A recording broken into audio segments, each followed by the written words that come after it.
उसको फेंकना है तो वो फेंकता था और मैं उसके साथ फेंकती थी। जैसे 2 बच्चे खेलते, क्योंकि मेरे बेटे के साथ कोई नहीं खेलता था। जैसे ही वो बाहर जाता, लोग कहते ओए पागल आ गया। मेरे बेटे ने सडनली बुरी तरीके से रोना शुरू कर दिया।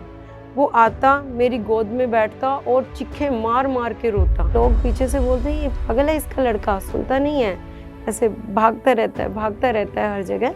तो इसने अच्छी परवरिश नहीं देखी।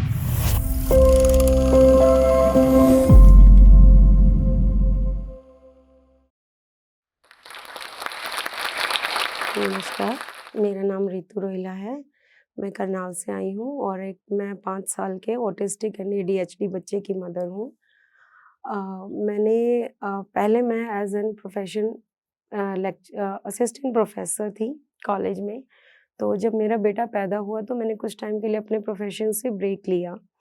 तो उस दौरान जब मेरा बेटा 1 ईयर का हुआ तो मैंने कुछ साइन उसके अंदर नोटिस किए, जैसे उसकी स्लीप थोड़ी कम थी उसकी एज के बच्चों से।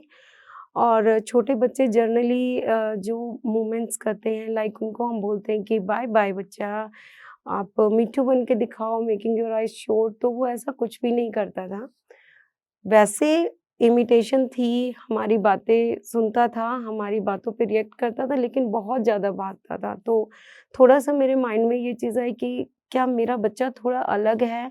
लेकिन सराउंडिंग में सब बोलते थे नहीं-नहीं बहुत छोटा है, तो अभी बच्चे ऐसा करते हैं। लेकिन जब वो सवा साल का हुआ तो आई नोटिस्ड कि लोग पीछे से बोलते हैं ये पागल है इसका लड़का, सुनता नहीं है, ऐसे भागता रहता है हर जगह।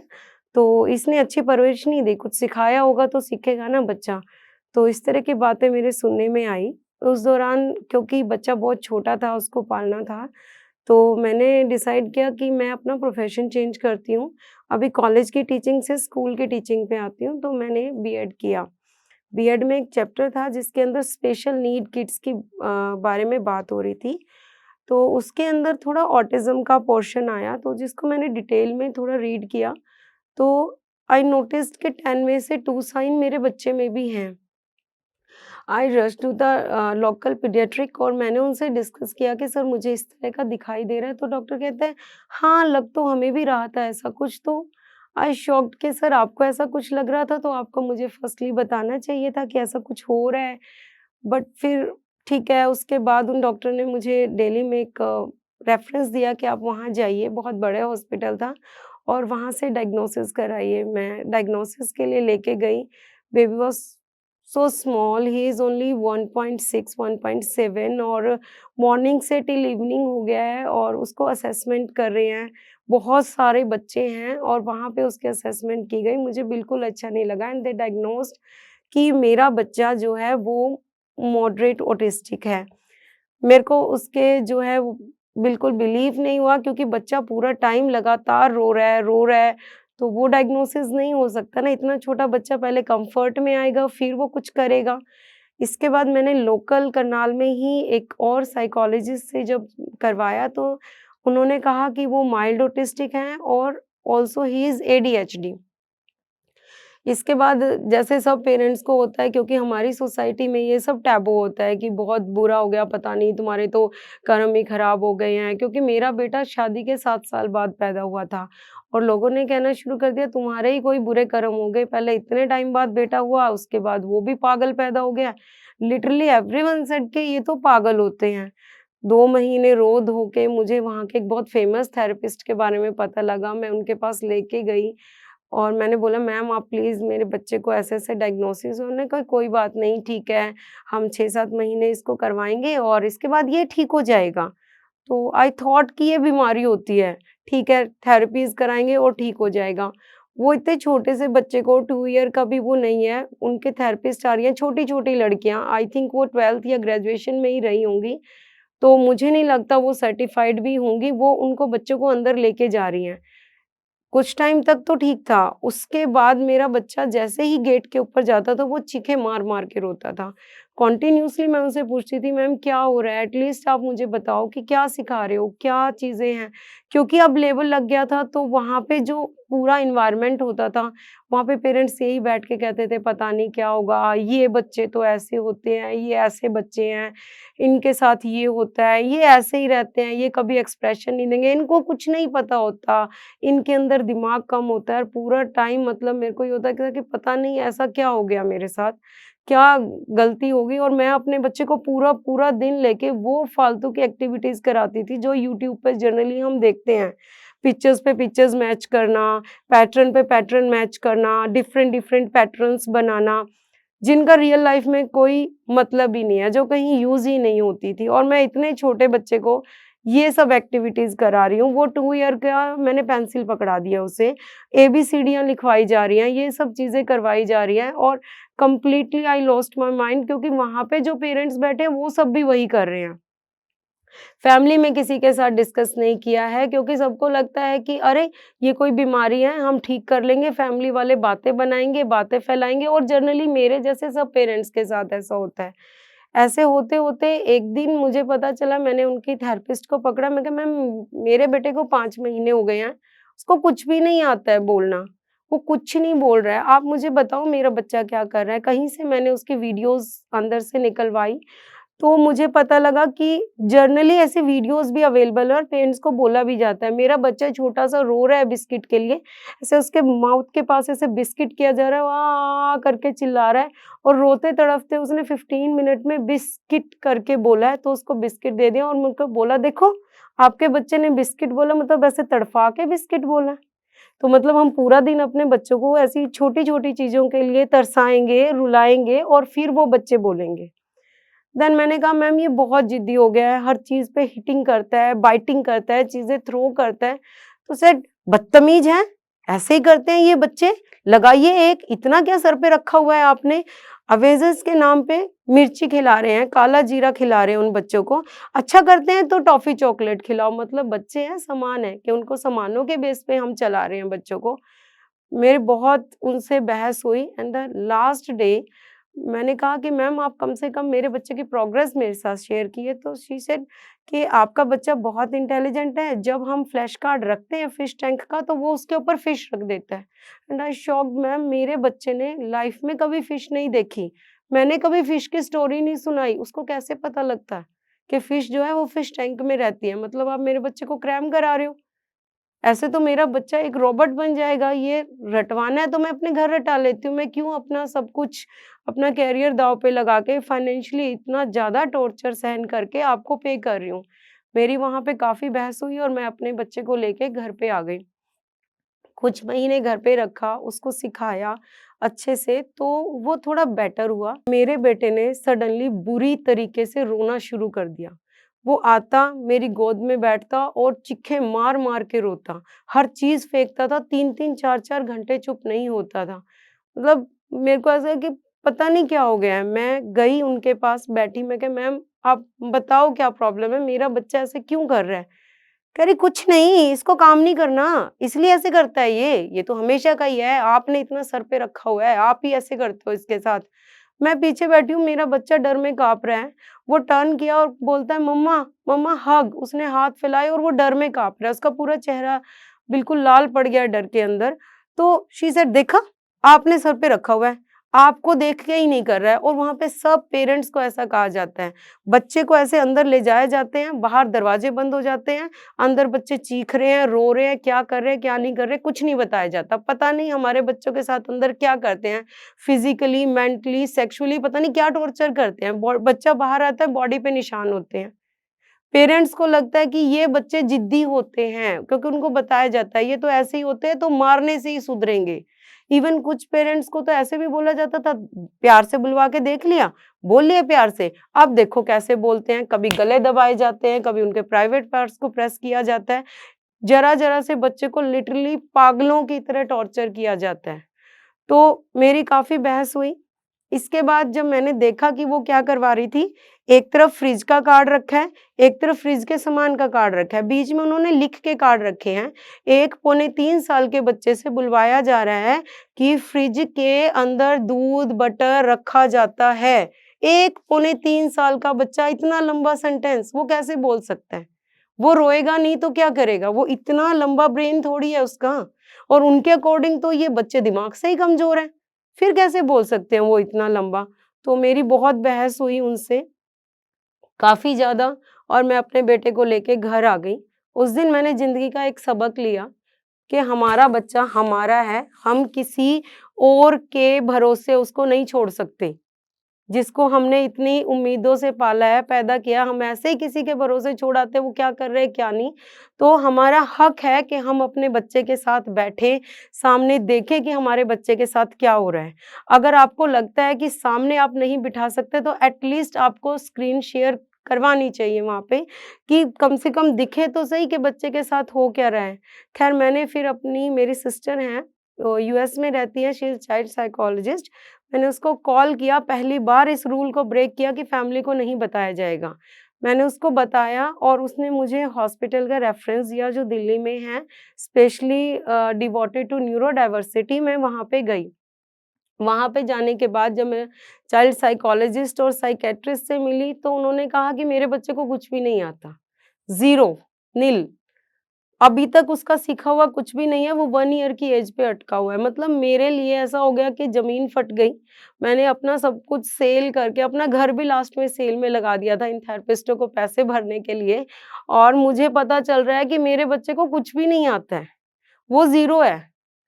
तो लगातार मतलब एक ट्रॉमा के इतना, और सराउंडिंग में सब बोल रहे हैं, रिलेटिव्स बोल रहे हैं, पड़ोसी बोल रहे हैं, "क्या किया तुमने?" "अरे! ये जा रही है पागल की मम्मी, ये इसका बेटा पागल है ना, तो ये पागल की माँ है।" एक तो आपको आपका बच्चा ऐसा दिखाई दे रहा है, एक ऐसा पॉइंट कि जब आपको ऐसा लगता है कि अब आप सुसाइड कर लो, कि अब लाइफ में कुछ बचा ही नहीं है। इतनी मुश्किल से सब कुछ खत्म करके आपको एक बच्चा मिला है, और फिर वो बच्चा भी पागल डिक्लेयर कर दिया जाए, तो एक पागलों वाली हालत ही हो जाती है। फिर मुझे एक सर मिले through the WhatsApp group, he is working in navy, और वहीं पे जिस हॉस्पिटल में मैं गई थी, वहाँ पे एक स्पीच थेरेपिस्ट मुझे मिले।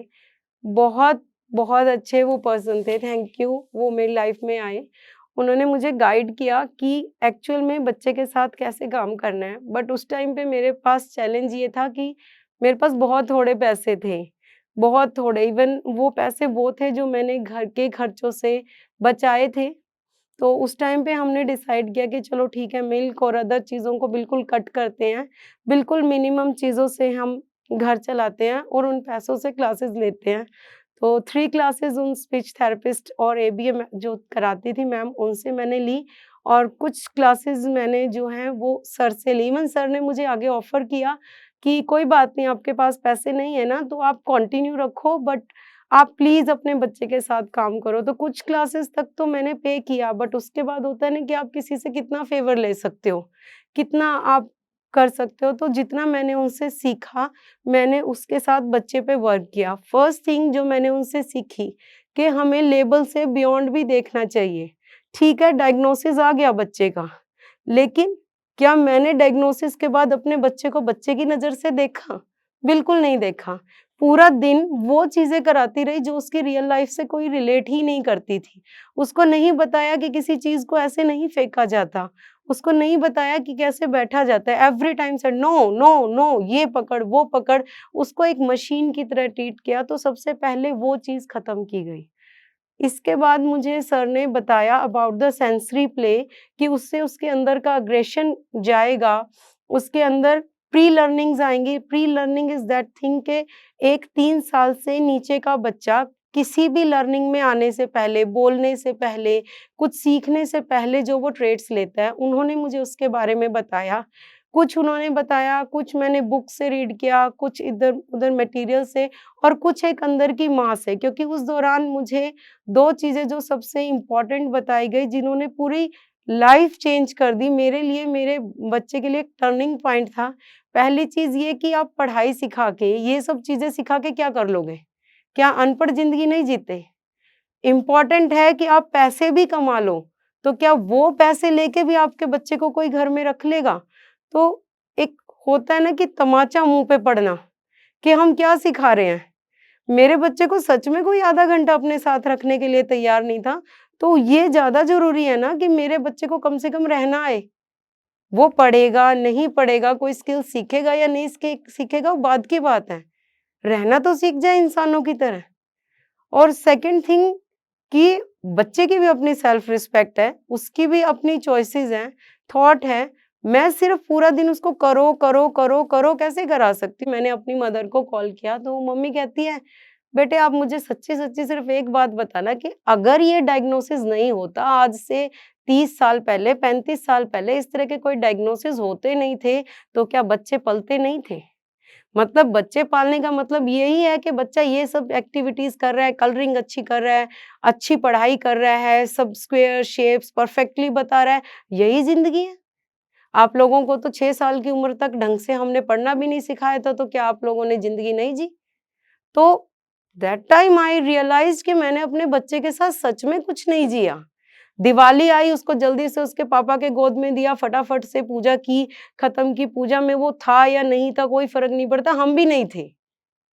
हम भी एक बीमारी की तरह उसको लेके, एक टैबू की तरह उसको लेके, सोशली कट के, हर जगह से कट के और सिर्फ़ एक बेकार की ज़िंदगी जी रहे थे जो ओवर स्ट्रेस दे रहा था। तो मैंने अपना पूरा लाइफ़ पैटर्न चेंज किया, सब कुछ चेंज किया, एक पूरा स्ट्रक्चर बनाया अपने बच्चे के साथ और सीरियसली मेरे बच्चे ने मुझे ज़िंदगी के वो लेसन्स दिए जो मैंने ज़िंदगी में कभी नहीं सीखे थे।